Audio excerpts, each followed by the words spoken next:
এখানে দুটো অঙ্ক দেওয়া আছে, একটা দুটো, এবং মান বলা আছে x প্লাস 1/x সমান 3।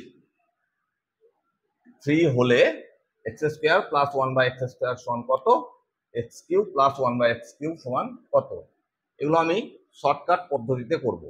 তো চলুন, প্রথমে দেওয়া আছে x প্লাস 1/x সমান 3। তাহলে এর শর্টকাট পদ্ধতিটা হচ্ছে, ধরুন এই মানটা যদি কে দেওয়া থাকে, অর্থাৎ যে কোনো মান, তাহলে এর শর্টকাট পদ্ধতি হচ্ছে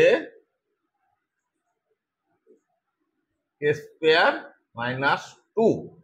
অর্থাৎ এখানে কে এর মান কত আছে, 3, মানে 3 স্কোয়ার মাইনাস 2 সমান হচ্ছে 9 মাইনাস 2 সমান 7।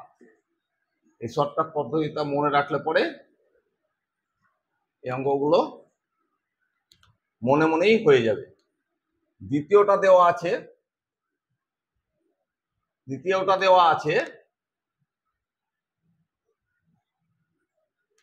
x প্লাস 1/x সমান 3, এবং এটা মান নির্ণয় করতে হবে x cube plus 1/x cube সমান কত।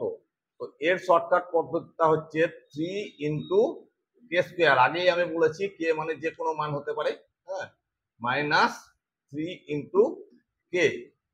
তাহলে কে এর মান কত এখানে 3, তাহলে 3 ইন্টু 3 স্কোয়ার মাইনাস 3 ইন্টু 3 সমান 3 ইন্টু 9 মাইনাস 9 সমান হচ্ছে 3 9 27 মাইনাস 9 সমান 18। অর্থাৎ এর মান হচ্ছে 18। এগুলো খুব সহজেই করা যায়।